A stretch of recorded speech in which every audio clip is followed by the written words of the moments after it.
This week on the Hollywood and Toto podcast, we ask if Matt Rife, the rising star comedian, can save the R-rated comedy.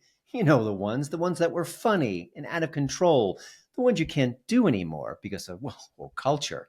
And we talk with Bill Whittle, one of the driving forces in the pop culture landscape on the conservative right. He is a pioneer here. He's been doing it for decades across different media outlets. And I ask him, well, kind of just about everything. I think you'll like the conversation.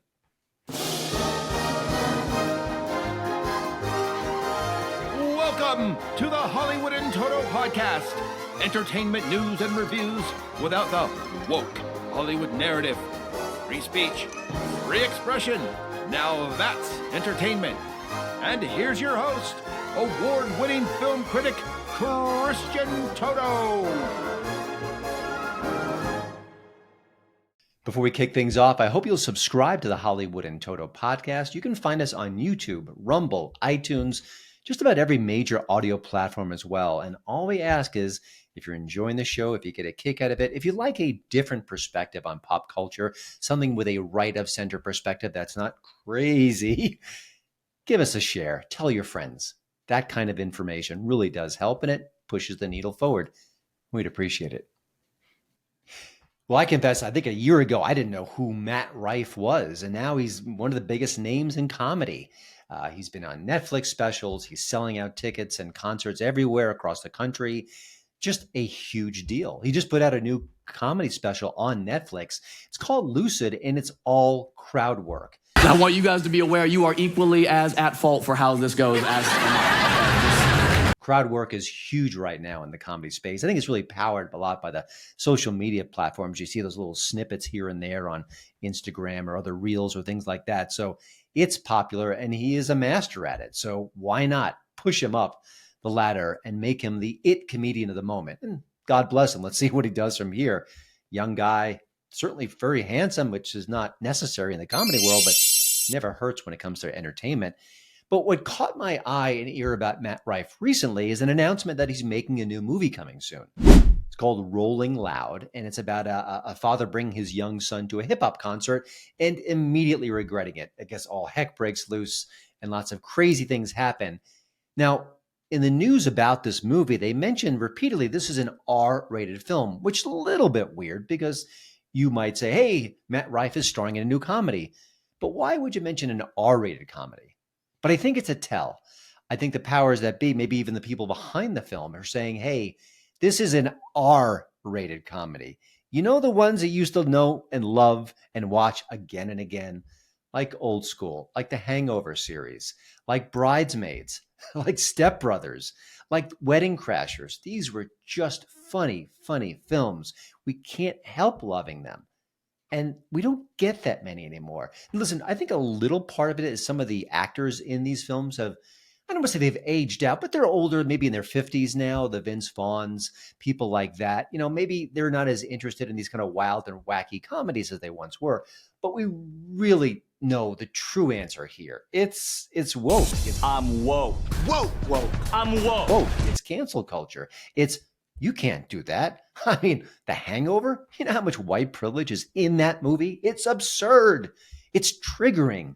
We can't tell the jokes we used to be able to tell. We can't offend groups or even talk about groups or even go near certain groups because it's offensive, it's triggering, it's you name it. You know the drill. You don't need me to share it. So when Matt Rife announces a new project, well, all of a sudden, the fact that it's Matt Rife, who doesn't play by the rules, it's an R-rated comedy, there's a lot of moments here that are telling us this could be something of consequence. And I want to back up just a little bit because earlier this year, we got another R-rated comedy that, in a way, quietly vowed to shake things up and bring the old school comedies back to life. It was called Ricky Stenicki, and it was directed by Peter Farrelly. And if you don't know the name, he's part of the Farrelly brothers. And if you don't know the brothers, you know their movies like Kingpin and Stuck on You, and There's Something About Mary. So these were the guys who really were the main players in this R-rated comedy space. And now Peter wanted to get back into it. Now, I think Ricky Stenicki was partially successful. It was funny. John Cena is wonderful in it. But it wasn't a gut buster. It wasn't one of those classic movies that we'll watch again and again. And also, it wasn't in theaters, it was a Prime Video title. So, again, if you want to shake the culture up, if you want to maybe break through the barriers that are going on in culture right now, I think you need to be in a theater with a whole bunch of people laughing alongside you. I think that has more power, more cultural heft. Now, will Matt Rife's movie get there? Will he even be interested in kind of shaking up the culture and doing something that you're not supposed to do these days?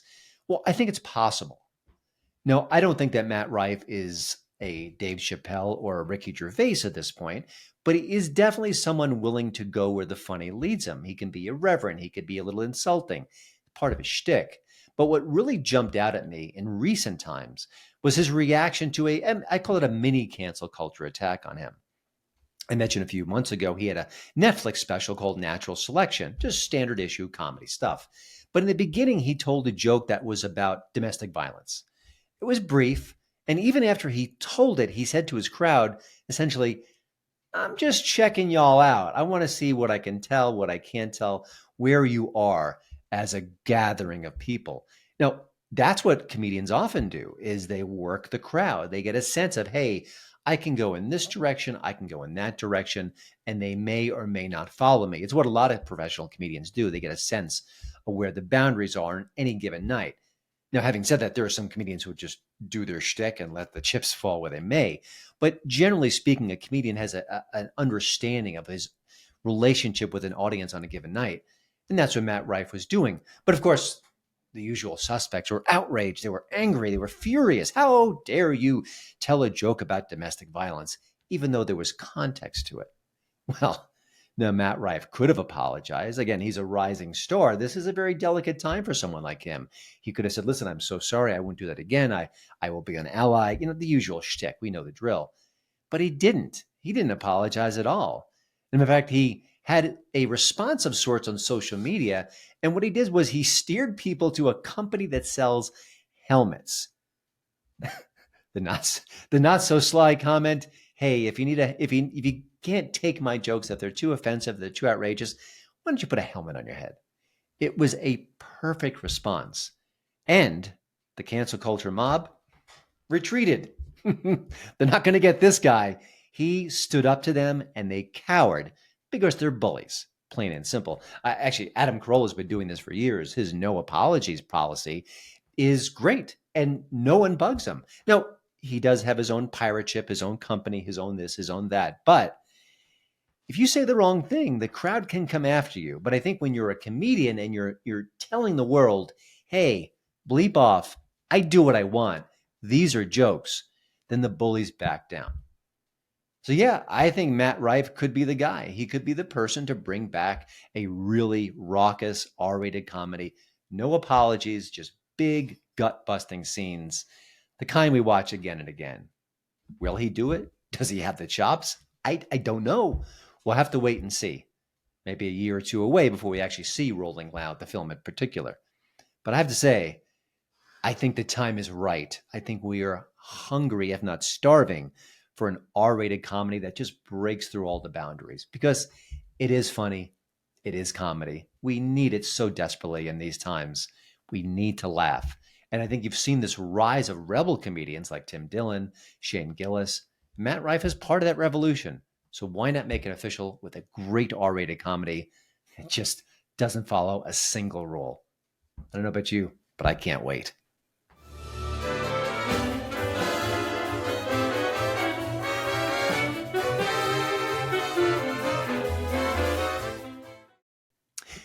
I have to say, I'm a little embarrassed that we haven't had Bill Whittle on this show, and the fact that I haven't reached out to him, interviewed him, exchanged emails with him until very recently. And I say all this because he's a genuine pioneer in this space. And by the space, I mean right-leaning comedy, pop culture observations, and creativity. He's been creating stuff for years. Independent films, podcasts, books, docuseries. He's done so much. And he's one of the very few people who gets pop culture and just happens to be conservative. And that sounds like a criticism, and it is. And I often point to a very, very few, a select group of people who fit that mold. Of course, Andrew Klavan is the top of the list for me, as is Andrew Breitbart. We lost him about a decade or so ago now. It's shocking still, but he understood pop culture. He wanted more voices, not less. Andrew Klavan has been waving the alarm and ringing the bell, saying, listen, conservatives, if you ignore pop culture, it is at your own peril. And look what we are today. Now, in all their defenses, we have seen improvement. The Daily Wire is making movies. In a few days, we'll get Am I Racist in theaters nationwide. The Blaze is putting out new content, great shows like Normal World. So there is a bubbling up revolution happening where conservative voices are finally being heard, finally reaching out, finally using all the technology at our disposal. And they could all thank, in a way, Bill Whittle, because he was a part of that revolution. He was teaching us how valuable storytelling was all along. And now we just finally decided to listen. So I'm so glad to have him on the show. I'm so glad I didn't have a strict template of questions that I wanted to ask him. We just kind of had a conversation. Just listen to Bill Whittle. He knows what he's talking about. He has a sense of pop culture, of narrative, of what we need to get messages out into the culture that are important and vital. Free speech, individual liberty. These things are under attack, and we need all the weapons in our arsenal to fight back. Pop culture matters, man. It really does. And few people do it better than Bill Whittle. Hope you enjoyed the conversation. Well, Bill, welcome to the show. You know, I think of you as one of the pioneers in the conservative space for this reason. It's all about pop culture. And you and Andrew Breitbart, Andrew Klavan have been talking about this, creating content, telling fellow conservatives, hey, this is important. And I think we're finally listening. Talk a little bit from your perspective. Is it gratifying that we are finally listening, or is it frustrating it took so darn long? How would you kind of describe where we are right now in a pop culture moment? Well, I think the first thing to say is, I when I was in college, I was a theater major, and I was a lot more liberal than I am today, but I was never one of these America-hating liberals. I was always pro-military, pro-business. I was just hanging around with a lot of actors who didn't know anything, and I passionately believed in things I knew nothing about. But I got a good background in storytelling and rhetoric. And our friend Evan Sayet describes the left as says that they have tremendous rhetorical intelligence. And that's exactly true. They know how to spin a story and a narrative. They know exactly how to put those pieces together. When Obama was running against John McCain, the RNC stage looked like it had been, assembled in an American Legion Hall, and the Democrat stage was, just beautiful.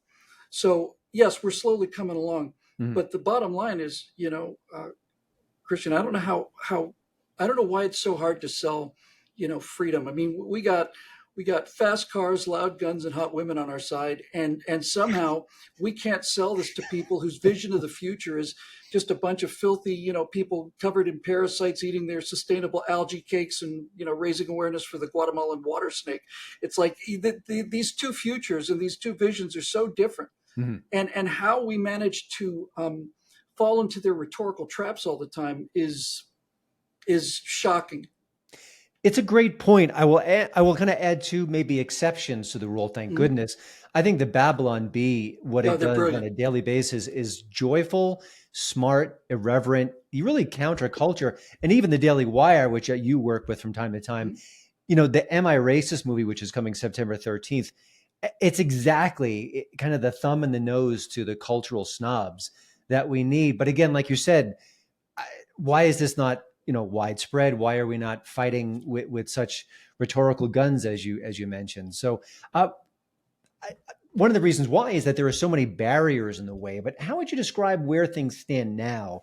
Because with YouTube and Patreon, podcasts, parallel economies, blooming everywhere, I feel like some of these barriers are dropping. Is that fair to say, or are there still major ones? Well, I don't know if it's so much that Republicans are getting better at this, as so much as I think we are well past peak woke, well past. Yeah.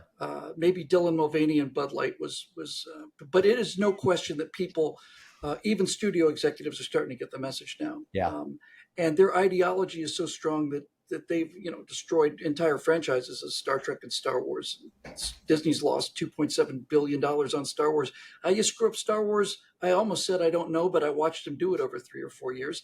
It stopped being about entertainment, and it became exclusively a hypodermic needle injection of their not very attractive political philosophy in the arm through, because people like Star Wars.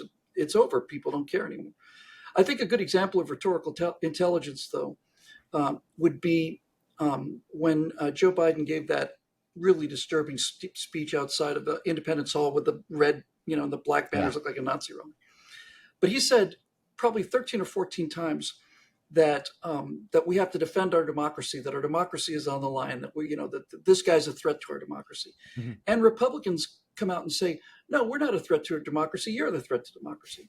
And we kept talking about democracy. And if you're a person who's either in the middle or not terribly deep into events, and you think, well, since we live in a democracy, which one of these two parties best represents the ideals of this country? Is it the Democrats or the Republicans? From the beginning, in response to that speech, we should have said, you swore an oath as president of the United States to defend the republic. This is not a democracy. It's a republic. A republic is much better. A democracy is two wolves and a sheep voting on once for dinner. In a republic, we have rights that are inviolable. And if you get the discussion from our democracy, which we're not, to our republic, which we are, then that same dynamic is, well, which one of the two parties sounds like it best represents our system of government? It's not the Democrats anymore. Now it's the Republicans. So we just walk right into these kill boxes and are amazed that, that these great ideas of ours are not catching on. It's interesting that you and I are similar age-ish, and I remember the 80s being this time where liberals were all about free speech and creative expression. And there was a moral majority, and there were sort of scolds in that arena, and they didn't like The Last Temptation of Christ. They didn't like other things. It's flipped so aggressively, it's enough to make your head spin. Why did the left turn on free speech? Because it's so apparent, it's so clear. Just days before we were taping this, a member of the Washington Post was scolding Elon Musk and Donald Trump for speaking and asking the White House what we can do about that. Well, how did that get tipped on its head? Because it's shocking when you think about it. The thing of it is, Christian, that I've done an awful lot of live speaking events over the years, and I get a fair number of questions about things. And what I've come to realize is that of all the labels that are out there, left wing, right wing, conservative, liberal, Republican, Democrat, the only thing that continues to make sense over time is individualists versus collectivists. When people say, well, why are you a conservative? I say, I am trying to conserve traditional liberal values, which would be things like private property, freedom of speech, freedom of expression, individual responsibility. These are classical liberal values, but the left is not about these values anymore. They're just plain straight up Marxism. This whole discussion about equity is just simply socialism rebranded. And again, there's a case where people know that what they're trying to sell is not what they want to buy. And so the left will continually use advertising terms and advertising strategy because they're advertising one thing and they're selling something else. And I've said a few times, the best thing about being a conservative is I get to say one thing and then I get to do the exact same thing. And it's nice, to not have to keep track of all this stuff. But ultimately, the reason that I just did a segment on how to beat Kamala Harris, and I used a clip from 2020 where she's just prior to the 2020 election. She's been interviewed on 60 Minutes by Norah O'Donnell, who says, "You've been called the most liberal member of the Senate," and she just breaks into the cackle. No, I think Mike Pence might have said something. No, an impartial board of people who did this said you're the most liberal member of the Senate, and she refused to acknowledge it. Now, if you'd said to Josh Hawley or Ted Cruz or somebody like that, said you're the most conservative member of the Senate, they would have said, well, thank you very much. But she can't admit to it. And the reason she dodged the question repeatedly was because she knew that she couldn't come out and say what she really was, because people don't want that. Yeah. It's why we had the Inflation Reduction Act, which does nothing of the kind. Which increases inflation, exactly. And now she's talking about securing the border, and I'm thinking, if only they would vote you into power, if only they could vote you into the government, think of all the things you could do, Kamala. Oh, wait. You're the vice president of the United States who were tasked with the border, and now you're telling us you're going to fix the border problem after almost 4 years? You've done so much in so many different arenas, and I want to get to one of them in a minute. But, when it comes to humor, we're living in a golden age of material. And like I said, the Babylon Bee is is feasting on it. But if you're a late night talk show host and you have Kamala Harris saying, I want to defend the border, I mean, I would, throw in a fresh pot of coffee, gang, because we got some writing to do. And yet they avoid it. It's so fascinating to me, the power of comedy and how it's wielded and how it's weaponized and how it's ignoring so many ripe subjects. Any thoughts on that, or even elements of that conversation that we're not focusing on enough? Because I think you have a different vibe on things. Mark Twain said, against the power of ridicule, nothing can stand. Totalitarians can fight back against rebellion, but they can do nothing against ridicule. That ridicule is the lethal weapon that humans have against authority. And the best example of this is the story of the Emperor's New Clothes, where basically everybody is sending out social proof that everybody else sees it. In the Emperor's New Clothes, you had to be particularly stupid or particularly something to not see the clothing. So nobody wants to be the person who admits that they don't see the clothing. So they say, oh, it looks beautiful. And then they're sending social signals out to everybody else. But in the end, it's a little boy who points, he says, he's not wearing anything. And instead of them lynching the emperor, everybody just laughs. They just laugh, and all of his power goes away. So the Babylon Bee has done something that I didn't know was possible to do, because, as you say, late night comics are so left wing that they just won't take the shot because it hurts their political cause. I remember I couldn't tell you whether Johnny Carson was a Republican or a Democrat. He would make fun of the president, whoever the president happened to be. Yeah. But that's certainly not the case. But when you talk about things really changing on the fundamental scape, you're right. Republicans used to be the squares and the authority-minded, kind of squares. And now we're the guys, like I said, with loud guns, fast cars, and hot women, and the totalitarianism of the modern left is something that's mockable, which is why the left can't do the meme thing. I mean, they just can't. Yeah. Memes are visual jokes that often have a political edge to them. And the right-wing memes are everywhere. The left-wing memes are sad because they are the authoritarians now. I really think that's what switched is, you can talk about policies and politics and all the rest of it, but authoritarianism, the desire to tell other people what to do, to whatever degree it used to belong to the Republican Party in the, like you said, moral majority days in the 80s, that is 100% flipped now.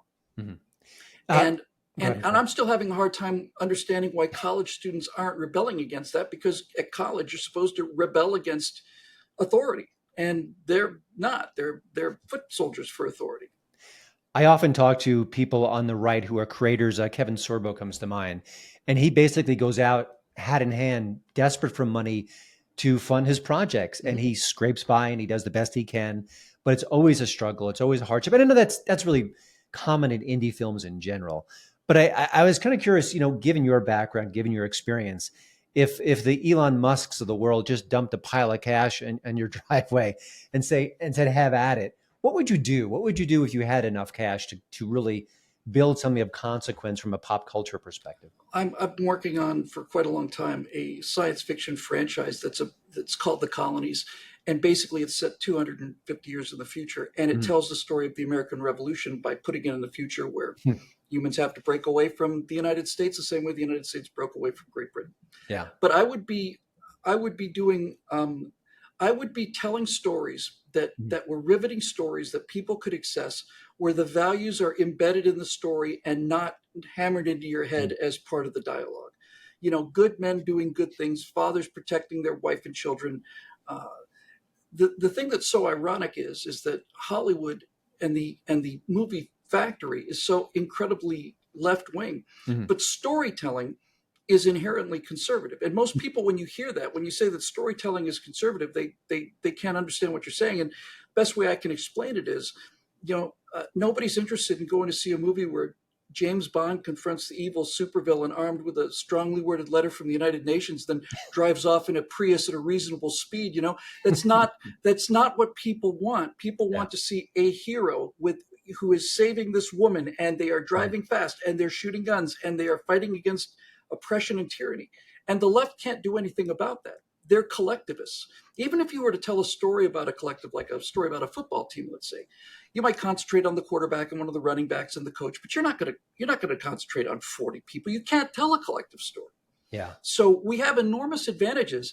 It's just that when you start to make the message visible, you lose. Mm-hmm. And I don't mean anything denigrated by this whatsoever, because they've been an important part of things. But there's such a thing as a church movie. Mm-hmm. You know, where occasionally a church will raise money and they'll go out and they'll make a film, but the film will be so heavily laden with ideology that nobody from the other team watches it. The great success of the left has been to completely invert the pop culture and to, up until recently with wokeism, undermine traditional values by making stuff that was really, really cool. Like Bonnie and Clyde, for example. It's a really great movie. It's about two murderers, two mass murderers. And it's Warren Beatty and Faye Dunaway, these gorgeous looking people. And without even realizing it, they've got you to root for the criminals. And this kind of thing was very effective until they started getting to the point where they just have to beat you over the head with it. Yeah, it's a shame. You've done projects, kind of docu-series. I feel like that's a really helpful arena for people on the right, because the price tag isn't huge. You could enter with a modest level. You can use a smaller budget. Mm-hmm. You can use some razzle dazzle on whatever your software is for editing, and make a pretty effective product. Talk a little bit about that arena and why you've been drawn to it. I mean, I imagine that's part of it, but there's more there. It's storytelling, it's narrative. But right. How do documentaries really help? Because I've seen some powerful ones. I mean, The Fall of Minneapolis, it just broke my heart. Yeah. Watching, I don't know if you've seen that, or even just Screams Before Silence, which every critic in the world ignored except for me. I think that was like one of 3 people who reviewed it. So just give us a deep dive into documentaries and Sure. why you've been focusing on them in recent years. Well, I've done 4 series for Daily Wire. I did Apollo 11, What We Saw, which was basically about the entire space race. Mm-hmm. I did the Cold War, What We Saw, which was 13 episodes on the Cold War. I did America's Forgotten Heroes. It was 7 episodes. And I just finished something called An Empire of Terror, which was 8 episodes.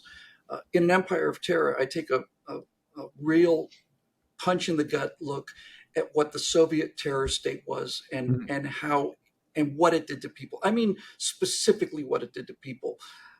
You can talk about, the Soviets are bad and stuff, but you really need to see that the communists, for example, they had something called bourgeois gloves. When the communists took over, they would take anybody who was considered to be bourgeois, a non-proletarian, like a doctor, right? We're not talking about the archduke or anything, a doctor. And they grab them, they put their hands in pots of boiling water for 5 minutes. And when they came out, they would just peel the skin off, and they had proletarian gloves. Now, you wince at that. And my entire purpose was to get you to wince at that, because this is what they were, and this is who they are. But ultimately, documentaries are as dry as dust unless you can tell a story.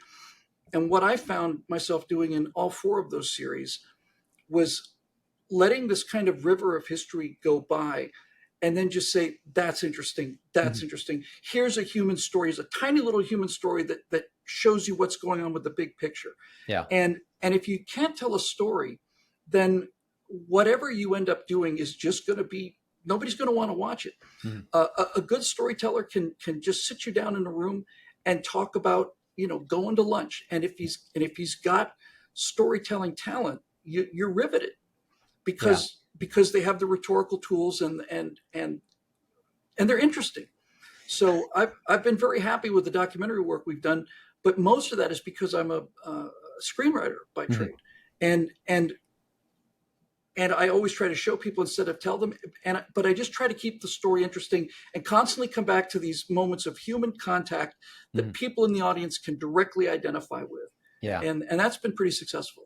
I was actually going to jump in part of that answer, because Dennis Prager once talked about being on radio and being successful, and he said the key word is interesting, to be interesting. And obviously, you nailed it.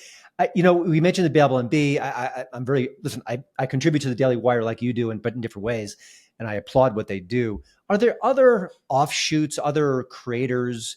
They don't even have to be right of center, but just people that you're coming across that you could recommend people check out to support them, to say, hey, this person's, Speaking Yeah, truth to power. This person's telling a story that no one else is telling. Anyone come to mind? I'd love to yeah, spread the word. absolutely. First person that comes to mind is the critical drinker. Yeah. Um, now Former he's not. guest on the show. He's great.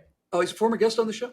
Yeah, Yeah. he's fantastic. So, for those of you who didn't see the show or don't know anything about him, he's a Scotsman, and he's a film reviewer because he's a writer, and he exposes plot holes in these stories. Mhm. Now, his language is a little rough for some people who are conservatives, but he basically does the thing as if he's an alcoholic, like a heavy drinker, and basically points out all the flaws of these things.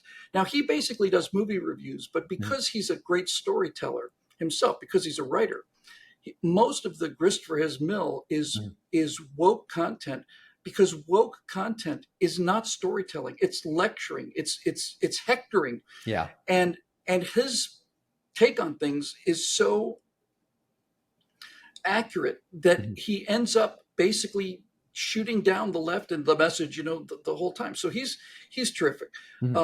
A lot of conservative commentators on YouTube are really genuinely authentic. I used to do a series called Firewall and Afterburners, which is my big essays, and I've lately started to do them just like this, because when I got it started, I came out of a television production background, and when we started doing these things back in 2008 and 9, I wanted it to look like a TV show. But over the course of the last decade, I've come to realize that the more produced something is, the less people believe in it.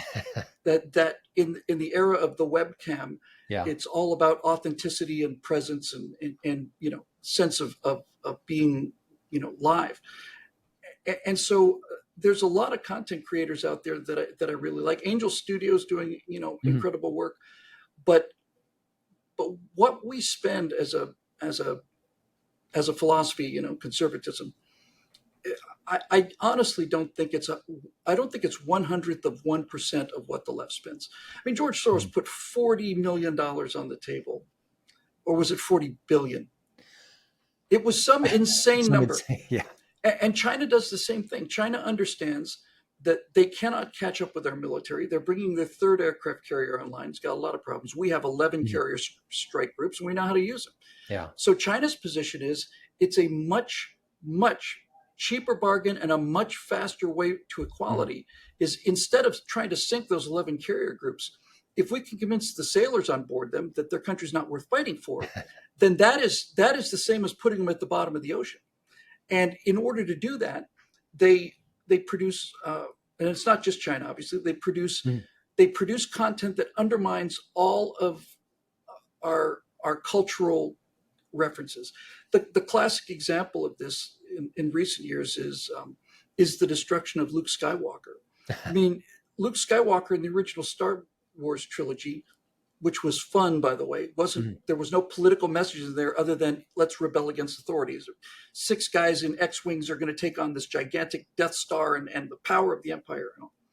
So Luke Skywalker is a living example of a rebel against authority. And for the years between the Star Wars original trilogy and the reboot,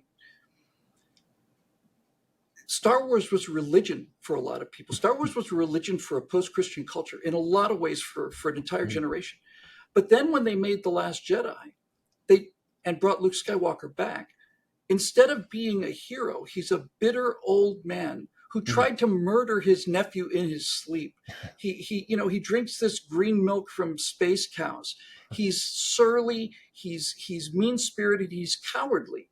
Now, Mark Hamill claims to have fought against this, but regardless, that's how the movie was made. So what I'm trying to say here is, it's not just that they didn't include another heroic Luke Skywalker, they deconstructed him. They turned him into a pathetic figure, did exact the same thing with Indiana Jones.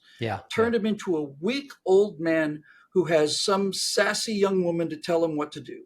And when you take away cultural heroes like that, you're trying to manufacture a new mythology for the culture. And if you can do that, then you can turn that culture around. Our great advantage is that the collectivists can't tell stories, and the writers and producers and the stories they do are so badly made that they're not having the effect on people that they used to have. Now we just look at this and we just laugh. It's just absurd. Two quick points. The fact that Critical Drinker is able to analyze in a very methodical, logical, insightful way makes his snipey comments all the more powerful. Exactly. And I think that Top Gun Maverick is the complete opposite of what you just described. Precisely. Because Maverick was flawed in the new movie, but he also was still heroic. He still was the essence of what we saw and loved back in the 80s. And people just adored that movie. It was also very well crafted too, obviously. And Maverick wasn't a black lesbian. I mean, really. Yeah. And South Park is one of the great social levelers, because they'll go after just about everybody, but they go almost exclusively after the left now because they're the authoritarians. They're the ones that they're trying to silence speech. And that episode they did on Kathleen Kennedy, where Cartman's basically telling everybody, put a chick in it and make it gay, is that kind of ridicule is invaluable, because it sends social proof signals to people that are watching, that are saying, you're not the only one who's offended by this. They want you to believe that you're the only person who's offended by this, that everybody believes that, that it's better to have a woman Indiana Jones, and everybody. But when ridicule enters the scene, it gives people the Emperor's New Clothes experience of saying, I'm not alone. I'm not a dinosaur. I'm not the only person who thinks this. So that's a tremendously powerful cultural phenomenon, is having somebody stand up and tell the truth, so that other people realize, okay, that's what I believe. You've heard the term gaslighting before. Yeah, you know where it comes from? Living in it. You obviously know where it comes from, right? An older film. I forget. Yeah. So basically, it's really important to understand it. So gaslighting is from a film called Gaslight, which I think was 1940, something like that. Ingrid Bergman. But basically, here's the story. She marries this guy, and there's something in the house, like some fortune buried in the walls and so on. So they have to drive her insane. So the husband collaborates with the maid. And what they do is, in order to drive her insane, they'll smash a bunch of dishes, and she'll say, "What was that?" And he'll say, "What was what?" That's crashing sound, honey. I didn't hear any crashing sounds. Did you hear anything? Margaret the maid? No, I didn't hear anything. So they're at the point of driving her completely crazy. But then they realize that when this person is in their hidden place or something, they turn on the gas in their room. And when they turn on the gas in their room, the gas in the other room goes down. So gaslight is about somebody realizing that the fact that gas is going down means there's somebody else in the house. It's proof. It's social proof that it's not me. I'm not going crazy. That gas is actually going down.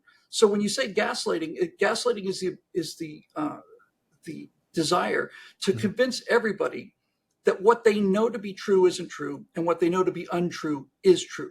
Yeah. And the power that has is overwhelming until somebody comes out and says, yeah, I saw the lights dim too. And then you're in an entirely different world. There's an experiment on social proof that they did, where a person would walk into a room, and they're about to do some kind of experiment, and a psychological experiment. And the subject is the person, there's 20 people in the room, and the 20th person to walk in the room is the subject. The other 19 people are in on the experiment, but the person who's number 20 doesn't realize it. So they come into a room and they say, we're just doing some basic perception tests. And the guy will hold up a board, and there's one long string on the top and there's a shorter string on the bottom. And he'll go up to the first person and say, which one of these is longer? And the person will say, well, the one on the bottom, obviously. Now, person number 20 looks at that and says, they're out of their mind. But then he goes to number 2, which one's longer? The one on the bottom. Number 3, number 4, number 5. By the time you come around to 19 people saying the bottom one, which is the shorter one, is in fact the longer one, the social pressure on that person to agree is overwhelming. And the majority of people will say what they know to be false, because either they don't want to disagree with the crowd and stand out, or they somehow become convinced that they must be insane, that's gaslighting. What they find is that if you have 19 people saying that one is shorter and the other isn't, then something like 70 or 80 people, 80% will agree that what they're saying is wrong. But if one person out of those other 19 says no, the top string is obviously longer, then the number falls to almost nothing. So the spell is broken. Yeah. So the spell that's perfect. That's exactly correct. The spell is broken. That's fascinating.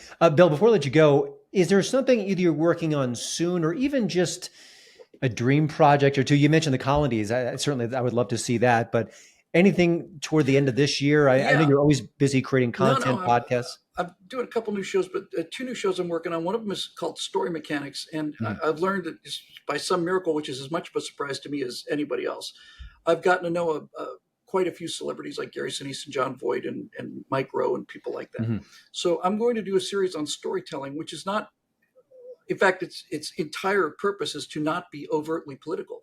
My feeling was if you could get to these kind of cultural archetypes, you would realize that things like the hero and the rebellion against authority and the journey of the hero and all of these other things, you could talk about movies and storytelling in such a way that you could get the values across without it having to Mhm. go through politics, which means that people would listen to it. And then I also have something that I like an awful lot. I've done a lot of 3D animation in Unreal Engine. I've got something called Major Mace Mattingly and the Last Men on the Moon. Turns out that there was a project in 1959 called Project Horizon, where the Army wanted to put a permanent moon base on the moon by 1966 that had 100 people on it. And my premise is that they actually did this, that all of NASA and the space program was just a cover for the fact that they've had this really advanced moon base, and there's 4 guys left up there. Mhm. And the reason I'm so excited about doing that is I get to look at 2024 through the eyes of a 1960s steely-eyed missile man, and just these guys are sitting there watching TV on the surface of the moon, and it's an old TV with the legs and the rabbit ears, and they're drinking their Hams beer through pressurized containers. And Dylan Mulvaney comes on the TV, and one guy turns to the other and he says, "See, this is what happens when you don't let your little boys play with guns." And and that kind of commentary I really love, and I love the idea of using video game engine Mhm. to tell stories that don't have an overt political meaning, because young people, this is their visual language is Yeah. video games. So to do it in Unreal Engine has got a lot of flash to it, and I think it's going to have a lot of success. Well, excellent. Well, if people want to follow your work, just go to billwhittle.com. You can find links to the YouTube podcasts, all the different work you're doing with Daily Wire, elsewhere. And I really appreciate your work, your time. And I just wish if there was a fledgling movie studio that was leaning towards either right of center content or just eclectic counterculture content, they'd hire you to be their advisor to kind Well, of that'd be shape great, them. and I'd love to write for them too, because storytelling is storytelling, and if Yeah. you lose track of the story, then you're doomed. If people can smell the politics, then you failed. Yeah. So, well, again, thanks for being on the show, My and pleasure. look Thanks forward for to having chatting me. again in the future. Well, that is it for the show this week. I hope you caught my bonus episode just a day or two ago. That was a conversation with the director of the new Kevin Spacey film. Yes, Kevin Spacey has a new movie out, technically uncanceled, with Peter 58. I had a chat with the director of that film, Michael Hall. We go to some uncomfortable places in that conversation because we need to. It's an important debate to have about canceling people, about forgiveness, about what to do with an actor who's been accused of some terrible things and yet found innocent in a court of law. What happens next? Hope you enjoyed that episode. And of course, I want to steer everyone to hollywoodintoto.com. It is my main website. It is in its 10-year anniversary as we speak. The month of August is when I started it.